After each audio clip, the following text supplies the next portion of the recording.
लबासगो मठ। बासगो मठ, जिसे बासगो या बाजगो गोम्पा के नाम से भी जाना जाता है, उत्तरी भारत के लद्दाख के लेह जिले में सिंधु नदी के किनारे स्थित एक महत्वपूर्ण बौद्ध मठ है। यह मठ बासगो या बाजगो नामक स्थान पर स्थित है, जो निम्यू से लगभग 5 किलोमीटर पश्चिम और लेह से 40 किलोमीटर पूर्व में है।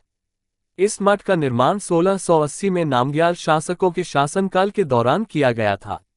हालांकि बासगो का स्थान लद्दाख के शुरुआती दिनों से ही महत्वपूर्ण था और ये लद्दाख के इतिहास में एक प्रमुख राजनीतिक और सांस्कृतिक केंद्र के रूप में जाना जाता था। 15वीं शताब्दी में बासगो में एक भव्य महल का निर्माण किया गया था, जो उस समय की समृद्धि और महत्व को दर्शाता है। मठ का निर्माण प्राचीन शहर के खंडहरों के ऊपर पहाड़ी की चोटी पर किया गया है।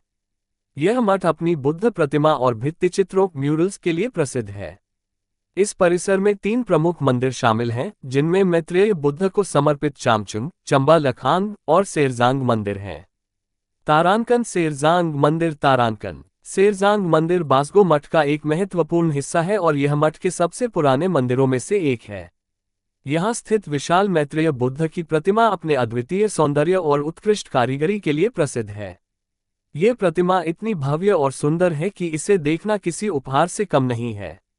अगर आप लेह की यात्रा पर हैं तो सेरजांग मंदिर की यात्रा अवश्य करें। यह मंदिर लेह से लगभग 40 किलोमीटर की दूरी पर स्थित है। इस मंदिर की दीवारों पर बनी पेंटिंग्स बहुत ही सुंदर हैं और इन्हें देखने का अनुभव अद्भुत होता है। बासगो गांव के निवासियों ने इस मंदिर का जीर्णोद्धार किया है। मंदिर में प्रवेश के लिए केवल 30 रुपये का शुल्क लिया जाता है, जो जीर्णोद्धार और रखरखाव के खर्च को देखते हुए बहुत कम है। जब आप मंदिर के अंदर जाएं, तो दीवारों पर बनी पेंटिंग्स को देखना न भूलें। सुंदर मैत्रेय प्रतिमा और उत्कृष्ट दीवार चित्र। सेरजांग मंदिर में स्थित 16वीं शताब्दी की लद्दाख की सबसे बेहतरीन मैत्रेय प्रतिमा है। इस मंदिर तक पहुंचने के मार्ग में किले के खंडहरों का दृश्य बेहद आकर्षक है।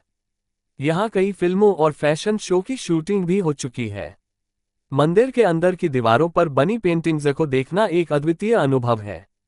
विरासत मूल्य। सेरजांग मंदिर बासगो गांव के एक महत्वपूर्ण विरासत स्थल के रूप में जाना जाता है। इस मंदिर में स्थित मैत्रेय बुद्ध की मूर्ति सोने से बनी है और आकार में बहुत बड़ी है। यह मंदिर आसपास के गांव का एक सुंदर दृश्य प्रस्तुत करता है, जो इस स्थान की शांति और सौंदर्य को और बढ़ाता है। इस स्थान की देखभाल स्थानीय लोग बहुत ही अच्छे तरीके से करते हैं। यहाँ आने वाले पर्यटकों के लिए प्रवेश शुल्क केवल 30 रुपये है, जो इस अद्वितीय विरासत स्थल का आनंद लेने के लिए बहुत ही मामूली है। बासगो गांव में अवश्य देखें मंदिर। बासगो कभी लद्दाख के राजाओं की राजधानी हुआ करती थी। ये गांव अपनी ऐतिहासिक और सांस्कृतिक धरोहर के लिए प्रसिद्ध है। बासगो गांव के ऊपर पहाड़ी की चोटी पर स्थित यह मंदिर मैत्रेय बुद्ध की भव्य मूर्ति के लिए जाना जाता है। इस मूर्ति के अलावा सोने और चांदी से सजी कंग्यूर और तंग्यूर नामक धार्मिक पुस्तकें मंदिर के अंदर बाईं और दाईं ओर सुरक्षित रूप से रखी गई हैं। हाल ही में बासगो गांव के निवासियों ने इस मंदिर का जीर्णोद्धार किया है, जिससे इसकी सुंदरता और ऐतिहासिक महत्व और बढ़ गया है। यह मंदिर बासगो गांव की सांस्कृतिक धरोहर का एक महत्वपूर्ण हिस्सा है और लद्दाख की यात्रा के दौरान